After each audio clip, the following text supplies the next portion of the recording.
Hi everyone, Astral Marmot here, and today I want to talk about roll tables. Roll tables are one of my favorite things to use as a game master. They're an essential tool in my toolkit, and one that I think is underutilized. But before we talk about why roll tables are God's gift to game masters, let's talk about what a roll table is. In simple terms, a roll table is a numbered list of stuff based around a theme. You have a column of numbers that generally corresponds to dice used in whatever system you're playing in, and at least one column of stuff that you're rolling for. For D20 games like D&D and Pathfinder, you'll find lists ranging from D10 to D100, such as the official D&D Wild Magic table. In the wilds of the internet, you'll find lists ranging all the way to this unofficial D10,000 Wild Magic table that someone with too much time on their hands made. But for the most part, roll tables will stay in the 20 to 100 range since that's what's manageable for most people. So what's on these tables? Anything you can dream of, really, but let's break them down into categories because we can. Item tables. These are your lists of library books, magical trinkets, drinks at a tavern, loot in a dragon's hoard, and so on. These lists can be as simple or as complicated as you like. A library book table may just list the names of books, or they may provide descriptions of the contents, the author's name, or even a description of what the book looks like. Item tables are great because they save you the trouble of improvising every tiny detail about the world when your players find a library and want to know what every single book is, because players be like that. Encounter tables. These are tables with events that can happen to the party. Just like item tables, there's a range of complexity depending on your tastes. An entry might read 4 dire wolves, or provide you with more context, such as a mother dire wolf protecting her young. She does not attack unless the party approaches within 30 feet of her cubs, who she will defend with her life. Encounter tables are great for open world games, hex crawls, and any time your players go off the beaten track and you're not sure what exactly lies ahead. World building tables. This is kind of a loose category of entries that build your world out, either during prep or as you play.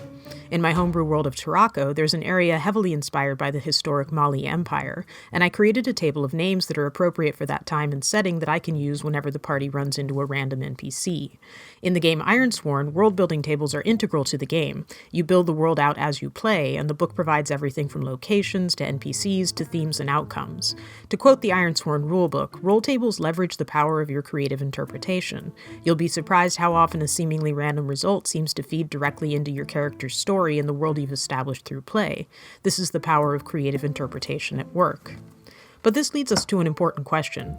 Why use roll tables at all? For a game like Ironsworn, it's inherent to the game itself. Playing the game as intended means making use of roll tables. But for games that aren't built like this, in a game like D&D 5th Edition or Pathfinder, there's nothing mechanically intrinsic about using roll tables. Historically, this wasn't the case. In the early days of tabletop role-playing games, there was a strong emphasis on rolling and random generation. At some point, random generation was de-emphasized in favor of more coherent narrative construction. I don't think this is a bad thing. It feels like the natural evolution of the art. But I do think we made a bit of an overcorrection. Now that type of randomness is far less intrinsic to a game like D&D. It's a choice. So why make that choice to begin with? Using a roll table during play is a momentary break in immersion while you take the time to roll, read, and interpret the results. You're also ceding some of your power as GM. Instead of fully controlling the results, you're inviting an element of chaos into the game space. With so much going on at the table, why take that risk? For me, as a diehard lover of roll tables, there are several reasons. First, roll tables are tools that can shore up your weaknesses. A fun fact I've discovered about myself is that if I have to invent an NPC name on the fly, there's a high probability it will start with the letter M. I don't know why I'm like this, but I am, and it's not really something I want to devote brain space to at the table. Having a roll table of NPC names lets me place my focus on things that actually matter, and prevents me from having a world of Maedas and Miyakos and Methuselahs. Ask yourself, what do I struggle to come up with during play? There's a good chance it's something a well-crafted roll table can fix. Second, controlled chaos is a joy for players. Most players love when the GM pulls out a table to roll on. Why? Because they know that means you, the GM, are now faced with something you didn't plan out in advance. You're in the moment with them, moving by the seat of your pants, and that creates a kind of energy at the table that is honestly intoxicating. If you've been a player at a table where plans went sideways and suddenly you realize the GM has no idea what's going to happen next, that's a great feeling because you're all suddenly on equal footing. A roll table introduces chaos into your game in controlled doses that forces you to improvise on something you didn't see coming. Players can sense that, and they love it. In some ways, it's a great equalizer. Finally, on the other side of the coin, chaos is a joy for the GM. I may be the game master, and in many games that gives me almost total narrative control, but sometimes I like to be surprised too. Sure, my players will always surprise me with their choices, but why not surprise not just me, but everybody at the same time? Roll tables introduce an element of wonder for the GM and the players as you all negotiate this new element that's shown up in your play. The truth is, I don't want to be in complete control of everything. I want to see what happens when I invite RNGs to sit at the table too. I honestly think of it like having an extra player whose sole job is to bring a little chaos. You still want to be able to manage it, which is why it's controlled chaos, but there's something to be said about being able to surprise yourself at the table when you're functionally God. Roll tables enable you to touch that electric force that surrounds your game and elevate it into play. You just have to make sure your roll tables are good. So what makes for a good roll table? This depends on several factors: what game you're playing, the kind of game you like to run, and the exact use case for a specific table. Rather than trying to pigeonhole a definition of quality, let's look at some examples of what I consider to be quality roll tables from each of the categories we mentioned above, starting with item tables. The magic drink table is a favorite with all my players, and they'll come up with any excuse to convince me to roll on it. As the name implies, it's a list of beverages that has magical effects associated with them. This D100 table has 5 columns: the drink's name, its color, a short description, its effects, and its price. This gives me all the relevant information I need to flavor the moment and integrate it into gameplay. The descriptions are short and to the point, but also flavorful enough that you can use them wholesale. If we roll up a random drink right now, we get squid ink. Its color is black.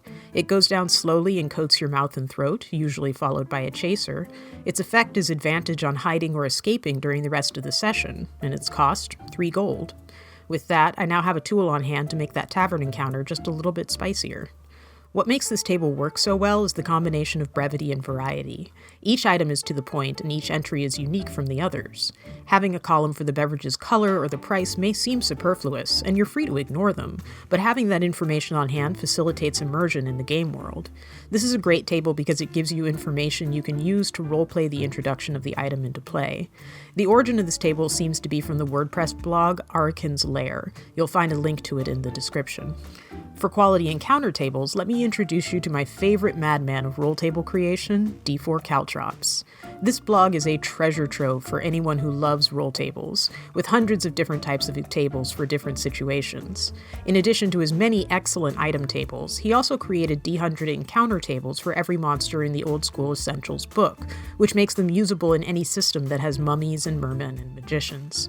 What sets these tables apart is, first, the formatting, which is clear and concise, fitting 100 entries onto a single page without sacrificing readability, and second, the variety within each entry. Your bog standard encounter table might tell you the party will face a Gorgon, but what are they doing? Why are they there? D4 Caltrops' Gorgon roll table tells us that the Gorgon is being exploited by a talentless sculptor whose work adorns several shrines. That's a rich seed with plenty of potential to become a full and fascinating encounter. The depth of these tables means your party will never encounter a monster just standing in a blank expanse. They become rooted in the world and thus integrated into the narrative. I use random encounters sparingly in my games, and how to make the best use of them probably deserves its own video. But when I do use them, I often turn to D4 Caltrops to make those encounters feel less random and more like they're part of a living, breathing world. I've linked his OSE Encounters table page in the description, but definitely check out his entire site. His item tables for foraging mushrooms and other botanicals are especially amazing. So far, we've been talking about tables as isolated entities. To go back to our original definition, tables are a singular list centered around a theme.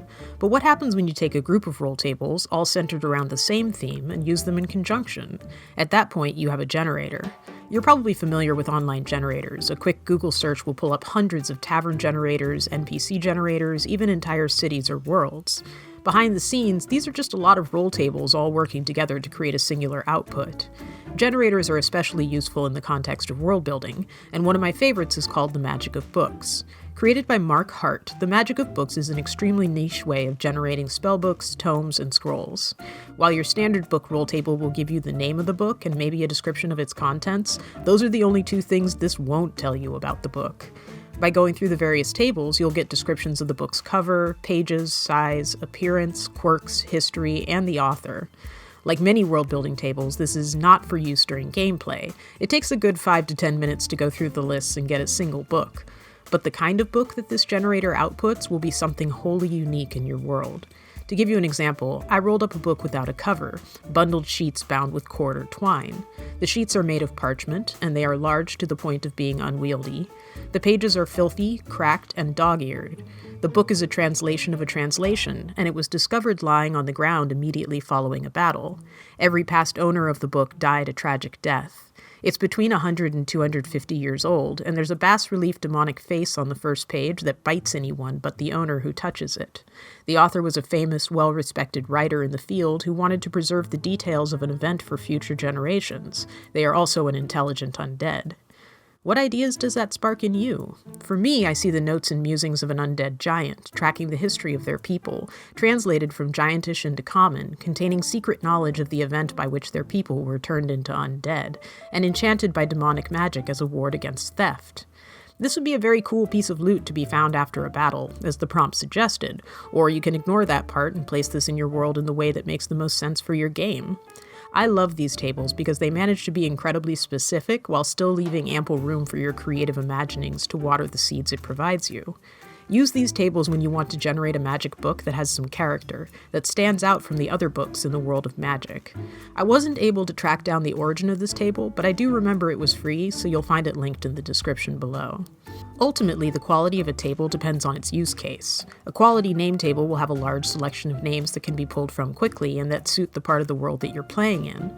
A quality loot table will have a wide range of interesting items, but you may prefer a list where the items are all relatively close to each other in value, or a list where there are some surprisingly valuable items tucked among the other entries.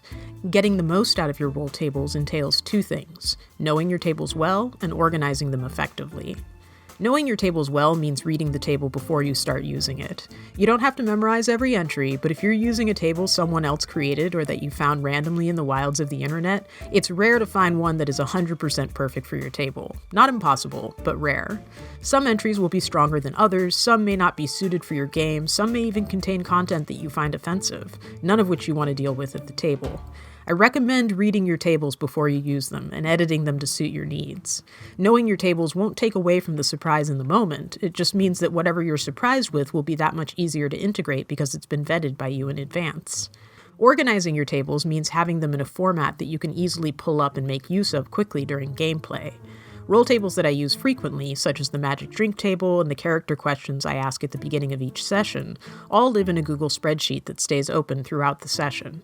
Part of my pregame prep is pulling up all the relevant documents and tables and mechanics that I think might come up during the session, and that spreadsheet is always one of the first 3 tabs in my browser.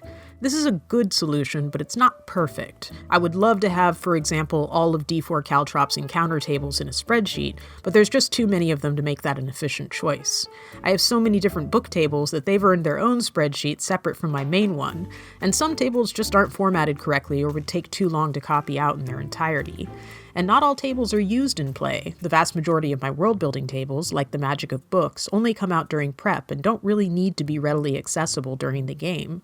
I don't have what I'd call a perfect system here, but I recommend organizing around those concepts: how often you use it, how accessible it needs to be during gameplay, if at all, and how the table itself is formatted. Working through those ideas for yourself will get you a system that works for you. Ultimately, you might not be a roll table kind of GM, and that's okay. No, really, I'm not judging. But if you place yourself in that category, it's worth interrogating why. As the GM, you are an acolyte of the chaos gods that govern table activity. Your job, in part, is to translate the randomness inherent in all gameplay, whether it comes from your players or a table, into a narrative. The choice to introduce more randomness, more chaos, more uncertainty to your game may seem counterintuitive, but dig a little deeper and you'll see that you're actually giving yourself a gift, a seed that, when watered by you and your players, can bloom into something you never would have created on your own. That's the magic of roll tables, friends. That's the power of letting RNGesus into your game. Pull up a seat for the Chaos Gods when you play. They will receive your sacrifice and reward you in ways you could never anticipate. All of that from a humble roll table. Thanks for watching this video all the way through, guys. I know I said the next video would be about Miro, but I got stuck on the editing and realized I need to either level up my skills or get some help before I can push that video out. Hopefully this will serve you well in the meantime. If you have a favorite roll table, please post it in the comments so that I can steal it. My favorite thing about these videos is the commentary people leave and the community forming around it, and I really want to see that grow. Special thanks to everyone who's donated to the channel. You're truly helping to keep my dream alive. If you want to throw me a couple of bucks or commission me to run a game, you can do so at ko-fi.com/astralmarmot. Thanks again for being here with me. Go get yourself a glass of water, and may the chaos gods ever spin the dice in your favor. And unclench your jaw.